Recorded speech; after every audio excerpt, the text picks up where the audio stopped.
this is the 15th anniversary. You dropped 60 points on the Lakers. Hi-yow. I was on Baller's Life going through watching. Kobe got a lot of them buckets. You know, it was interesting to see. I just want to know, before we get into the unwritten rules portion of it, what do you remember from that game, dropping that 60 piece, and how much shit were y'all talking to each other? Or did it get to a point where it was like, I'm gonna stop talking, just let Gil cook? No, it's funny. It's like, you gotta blame Luke Walton. Because Luke Walton always came up to me every time we played yeah. Kobe said, he told me to tell you that, yeah, he's gonna shut you down today. He's guarding you personally. Like, well, then you tell him that I'm gonna scratch whatever playbook that we're gonna do, and I'm just gonna go one for a flat and make this an ISO show. And that's basically how our shit talk is. Like, we never talk shit to each other. It was like via Luke Walton. It's like one of those, hit my hand, It was one of those. Luke Walton out here back channeling between both the diplomatic negotiations. Yeah. So when you and Kobe say, like, at what point do you guys actually start talking to each other? During the game, or what's going on? We never, like, the only thing he said that game is like, why, you're not gonna guard me? Huh? You're not you're not gonna guard me, you're just gonna be one-sided? You're just gonna be a one-sided player? Huh? Challenge yourself. You know, come on in and guard me something. Like, you know, I'm not gonna guard you. You're just gonna post up the whole time. Are you gonna post up? I can't guard you in the post. We're gonna have to double. Then you get, now the sorry players get to score more points. So now I'm not gonna do that. Deshaun got you.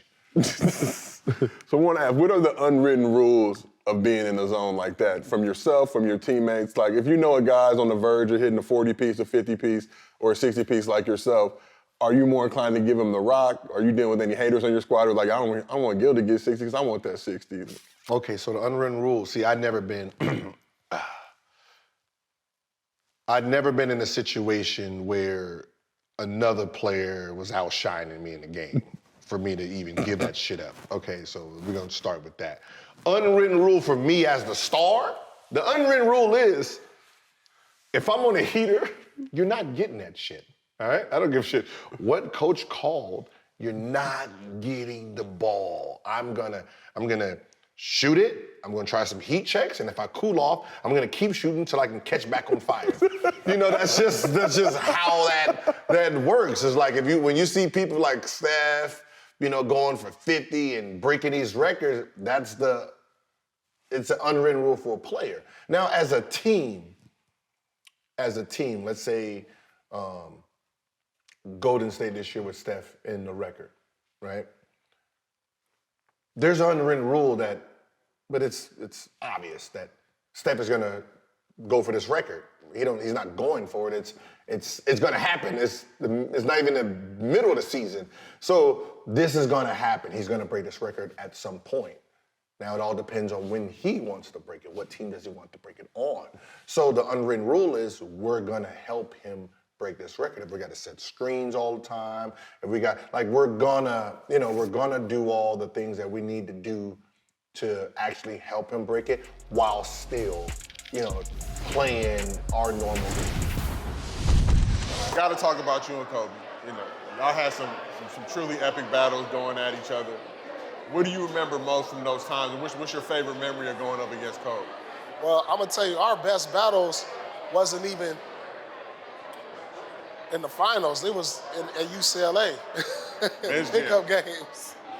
Man, we had some people don't even know about this because, you know, we used to play in the summertime at UCLA, and it used to get kind of like fiery between me and him. Because, you know, we still Celtics and Lakers, but we had some good battles then. But, you know, he was about as competitive as it get. And I always tell the story how competitive Kobe is. When we shot that commercial, the Air Force. Oh, the second coming? The second coming. Yeah. We shooting that commercial, so I'm one-on-one with Kobe, right? And you know, this is a commercial. We acting. Mm-hmm. You know, they like make a move. You know, he gonna make a move. So I'm making the move. He ripped me. I'm like, I look at him like, hey. All right. So I make a move again. You know, kind of like today. He knocked the ball out again. I'm like, dude, this is a commercial. We trying to make it look good. And so now we're in a full-blown one-on-one. Like sweating. But that's Kobe. I think about Kobe in like the West Finals of '09, the same little joint. Kobe on the West They're in conference finals. People have made a block of like 4 plays to be an all-out assault on Kobe. Number one, with George Karl, that's my guy, but my job, he had hits out on people. It was like wanted posters. Okay, if I get a flagrant 1, we paying it. If you don't get a flagrant 1, you ain't doing your job. Like you getting cussed out for like layups. Like we were bruisers, so like for sure. You ain't coming in our paint. First and foremost, you come in the paint, you got to sit down. And they allowed it at that point in time. So like we had first round was Chris Paul. Chris Paul, me and Kenyon just jumped in, physical with him, physical. CP ain't talking to me for like 2 years because it was just so physical. But that was our job. Like we gotta get the ball at your hands. We knew that once you trying to jump out of 6'6" and 6'9", put some wood on you, like we gonna make you quit. Dirk the next round had to quit. Then you get the Kobe. And Kobe with everything. But, as I said before, I got a lot of respect for him, so I'm coming in respectfully. But he don't really care about you. So, while he doesn't want to be touched, he likes to do a lot of touching. He like to elbow you in your face, and he like to push you to get open, and like, which is all part of the game I'm not mad at, but then he complained to the refs, you can't touch him. One play, when I tripped him, I remember denying him to get the ball open. He couldn't, his teammate didn't give it to us. He was mad at him. So he swung it, and, no, I apologize. It was side of the bounds. I'm denying him. He elbowed me in my Adam's apple. So when that closes up on you, like you can't breathe, now I'm mad. And I'm a person that believes in get back. So he swung the ball, and and the shot went up, and he tried to get by me, and as not being able to breathe, I was like, nah, get back here. I'm done with this. Like, I want that foul. They didn't call it. I was like, oh, I got away with it. Cool. He's livid, never said a word to me. That's one block. But we've been fighting for games here now, like 4 games prior. Now we in the Western Conference Final, everything's on the line. You didn't elbow me in my throat. I don't know if y'all been elbowed in your throat before, but it kind of really hurts. So I clipped him. You're right. Then we had, I pushed these. Hoopers under But I've guarded thousands of possessions. Like, it's not like I only had one possession on him and I tripped him. He elbowed me in my throat, I had to get back. I couldn't get my hands on him. I got it. I feel like I got it. If they called a foul, yeah, I did that. I did it on purpose. See, he's strong enough to eye clip somewhere, and I just couldn't get my hands on him. Never again. I blacked out for half a second. I couldn't get my hands on. I wanted my get back. Got it back. Cool. Then there's another one. I pushed him in the back. Right? And our rule was like no dunks and no layups. So I thought I was doing the right thing. I swear I thought I was doing the right thing because he beat me for the first kind of time like where I see the back of his jersey. I got 2 options. Take his head off because he can't see me. Like when he gets in the air, I got to swipe and just take him out. Or push him before he even jumps. So you see me, I just push him and he never gets in the air and he feels like he's disrespected. But I can't give up layups because I lose money. I get fully disrespected in timeouts. Like they had me so wound up. Chauncey, Kenyon, George had me so wound up and so frustrated. They were on my ass at all points in time. So that if he'd have got a dunk, I'm getting cussed out by Big Shot. Big Shot fully cussing me out. Why you ain't fouling? Why you ain't do this? But I take all the embarrassment when I do something wild. So I'm taking it from my teammates and me and him in the full scrap. So I pushed him in the back so that he didn't get hurt. Like he didn't get in the air and I didn't take him out the air. Because that was my responsibility at that point in time. And then the other one is where he gets hurt on the last second shot. But I had guarded him for 32 minutes of a game. And if you're gonna hurt somebody, you gonna hurt him in the beginning of the game, or I'm gonna do it the first play. Nigga, do the minute one. I'm gonna get him out. I'm not gonna play with you. You embarrass me for 32 minutes. If I'm gonna really hurt you, I got it on my mind. I'm not gonna wait till the end to hurt you. You know what I think I'm gonna do? Did I ever hurt you though? No, I need to go back and watch the film to see how dirty he was. Because there's no reason I had 3. There's no reason I had 3 regularly.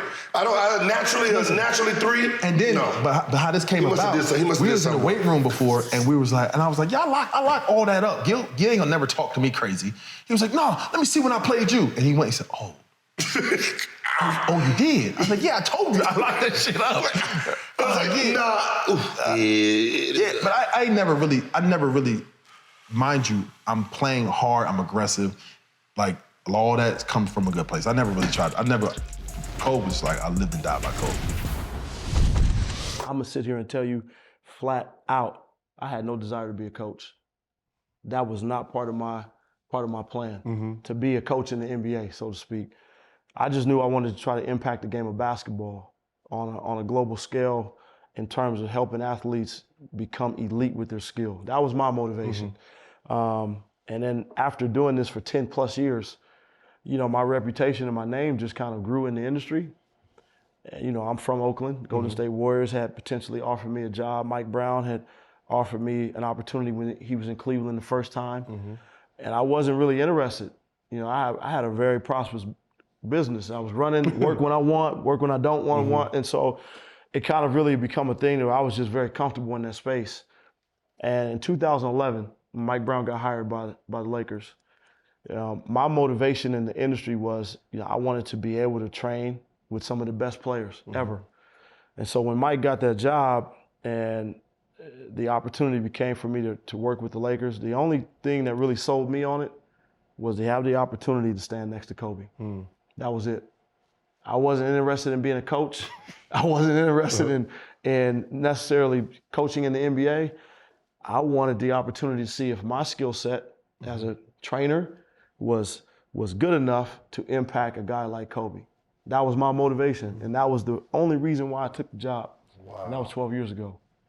Had you worked with Kobe at all before that? Never met that dude. So what was it like meeting Kobe for the first time as a Lakers player development coach, and just kind of how did y'all break through, and when did y'all actually start putting in work together? You know, man, that year, 2011, it was a lockout. It was a shortened season.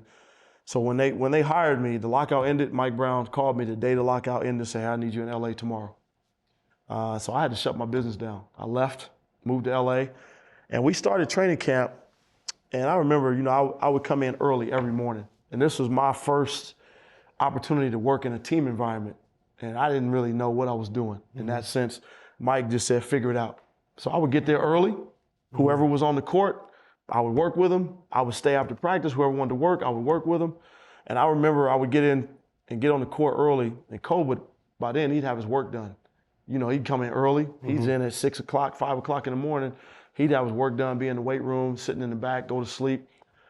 The first few days, he would come out of the training room and he'd stick his head out and he would just watch what I was doing. He'd sit there for like 2 or 3 minutes and then he'd go back in the training room.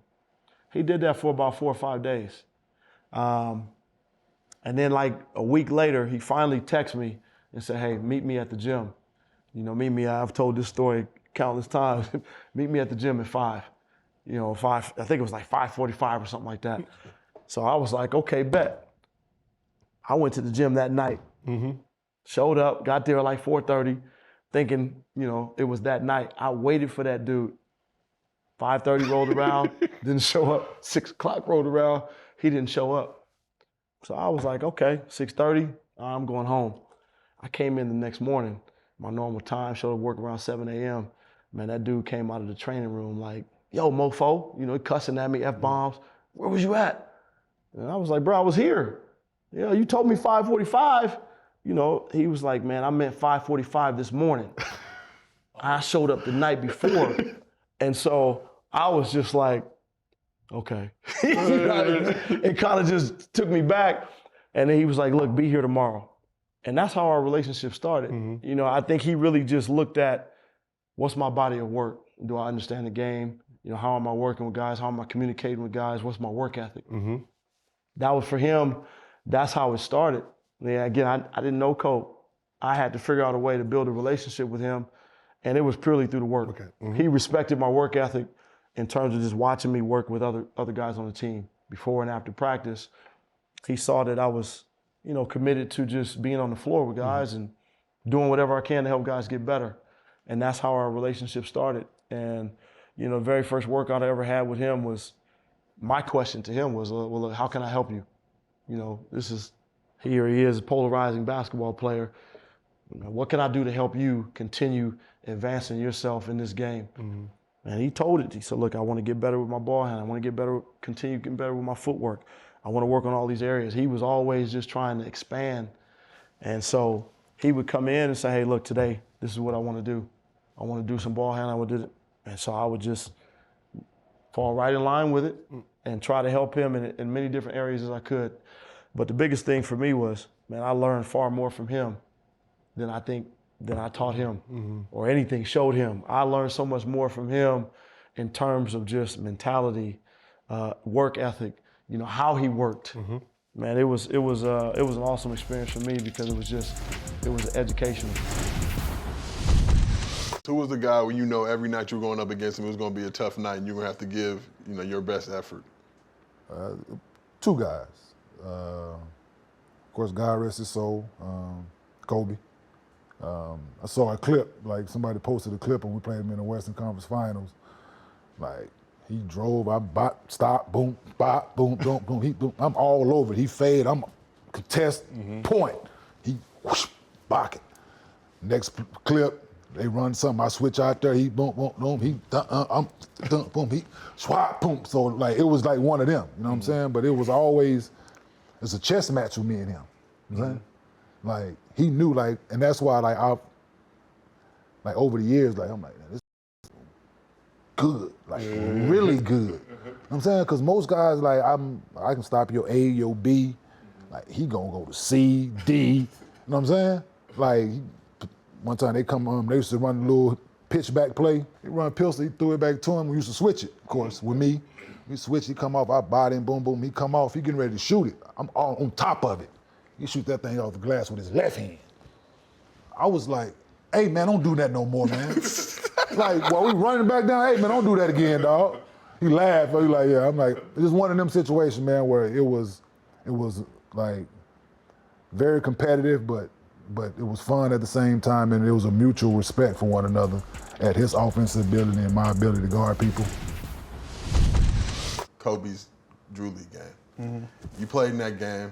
What do you remember from that day, just that summer, just how crazy it was, how turned it was? I mean, for me, you know, I got a call from my dad. He was like, yo, come through, the Drew, Kobe's about to come. I'm a big LeBron guy, so I'm like, I literally told him, like, I look back on that shit, I want to slap myself. Yeah. But I ended up bringing the camera up there, filmed a bunch of stuff, got the game winner, even had Kobe on the sideline. You did like a 360 in the game. Yeah. He was on the bench talking to Chris Young, the Ghetto Bird, literally just singing your praises like Jamar shit. He go to the penthouse, literally. Yeah. Like, what do you remember from that day playing in the Drew? I think it was like a last minute call, getting guys together, because it was like a random day. Say Cole wanted to hoop, so all the guys that was in LA, for some reason, like I think we all just got a call saying we gonna play today. Cole gonna come play. So we was like, all right, I don't know how this is gonna work. We at the little gym at the park or whatever, yeah. So they was like, get there earlier. So we all there. So Cole come, and everybody going crazy. I'm talking, it was thousands of people even waiting outside that couldn't get in. And I just remember us going out there playing and him walking on the floor saying, he said something crazy. He always be talking shit crazy. And he said something, but he was like, man, y'all better come to play. So everybody came, like we put out there hoop, James, me, like we were just going at it. I remember a lot of us saying we was gonna take turns guarding him. And you could just tell he was, I don't know if he stretched in the car on the way there, because he just walked on the court, he didn't do nothing, like got straight to it. So we hooping, and it was a close game. I remember, I think they got footage of it. They was trying to make him leave early. Yeah, I got the that. Game. Yeah. Cops go up to him like, cause y'all were up like 8 with like a minute and a half or something. It was something with like, yo, this shit's over. Yeah, we was up, and they was trying to get Kobe to leave, and he was like, nah, I'm finishing the game. And he ends up in the game winner, right? And he just stood in the middle of the floor, and it was just like you can't make this up, you know what I mean? And it wasn't like we was trying to give him the game or we were just trying to make it. Like it was like a real life game. Like it felt like you was playing in Staples Center, you know what I mean? But it was one of those moments when you look around and you see like we smack dab in the hood, you know what I mean? Like we in the hood, like everybody in here is from the hood, you know what I mean? So for him to hit the game winner and stand in the middle of the court, like everybody run up to him, it was like one of the craziest moments in the Drew League. He is the one that really lit a fire under the Twins and started them understanding, like, because I remember I took them to work out with them for their 10th birthday. And Kobe, what are they into? I was like, these motherfuckers play video games all day. He's like, all right. So when they get there, you know, where are you guys going to school? Simultaneously, we're going to UCLA. And Kobe's like, no, you're not. These boys are like, we're not? He's like, well, not if you guys don't work at your game. Like your dad says you guys are good on, you know, you guys play video games. So you guys might be some computer nerds or this, and that, but you're not going to play basketball. And they're still kind of confused, like, we're not? Like, no, you got to work at this shit. And he busted their ass in this workout. And after they were done, they were just like, okay, I like this. And then 3.5 months later, Kobe passes, and it's just like, shit, we're gonna do it for Kobe now. So when I tell you, like, that's when they're like, well, Dad, well, okay, we want to train their dad and we want to start working out more. And since that point, to see how much they've gotten better, because again, they always had the IQ, but now you add the skill to it. It's just like, oh, this is fun, and it's gonna continue to get fun now because again, they love it and they want it, not because I want it.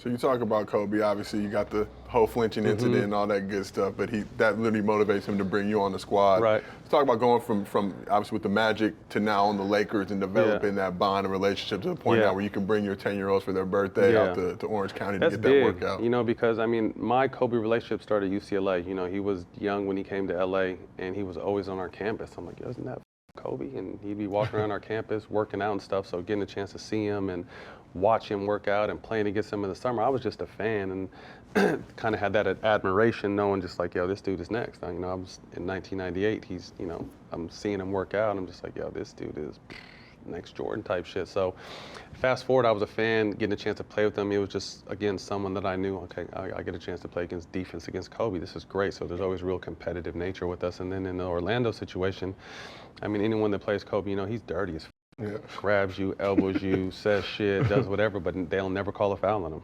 Like, known for elbowing you in the sternum, known for just doing all kinds of crazy shit, but it was part of that mental, you know, warfare that he liked to put on you. So I was just to the point now when this motherfucker didn't elbow me in my sternum, hit me in my nuts, elbow me in my chin. Like, I'm gonna fight this dude because these punk ass refs aren't calling nothing. So when the ball fake shit happened, it wasn't like I'm gonna fake the ball in his face. Literally, my arms just did it by themselves. Like, I wanted to slam that shit in his face. So I faked it, and then, you know, it kind of became what it did. But fast forward, so my situation in Orlando doesn't work out. So I get a call from Pat Riley, like, hey, you know, we got this, we're putting this team together. And I'm like, okay, what kind of team? Because I mean, I'm in Orlando, Miami's right up the freeway. You know, we're in talks with Chris Bosh and LeBron might be coming. And then I was like, really? What? Really? It's like, you know, but it's, you know, this is what it could be. And, you know, our crunch timeline, it could be you, LeBron, D. Wade, Bosh, and Mike Miller. And, you know, we're going to win some rings. So I'm thinking, I'm just going to go to Miami. And it's Miami, too. I'm going to go to Miami. And then I get this call from a number I don't know. And I don't never answer my phone, but I just happen to answer it. And it's Kobe. I'm just like, yeah, all right. Who's this? He's like, nah, it's Kobe, for real. I'm just like, what? I'm like, what's up? So we kind of start talking. And he told me, he's like, anyone crazy enough to f with me is crazy enough to play with me. Do you want to be a Laker? And I mean, I grew up in Cali. I'm a Showtime Magic Johnson dude. I'm like, hell yeah. So like 4 days later, I was a Laker. So we went from kind of just competitors to teammates. And then during that very first season, we were both going through stuff in our personal lives. So we really, really bonded. Like, we were kicking it. I got this motherfucker to go out in Milwaukee of all cities. Like, we were always out and about doing shit and really kicked it and talked about our kids and talked about life and business and family and all this kind of shit. So we really went from competitors to teammates to brothers to the point where he's always sending the twins their new shoe. He's, you know, Gigi we'd all be playing at all the shit out in Orange County, and Kobe would hit me up the night before, like, yo, I saw you guys in the tournament. What time you play? We play at 9, they play at 11. I'll be there. You know, Kobe would come 2 hours early to watch the twins play. So it was just like that kind of relationship that I built with them off basketball is obviously something I'll never forget, and very grateful, because you hear so many different things about Kobe, but if he lets you in, he's nothing like you hear he is. He's an incredible, crazy, shit-talking motherfucker. You know, he's a cool-ass dude, but he's the Mamba with that mentality to everyone else. But if he lets you in to see the person, the man, the father, he's an incredible dude.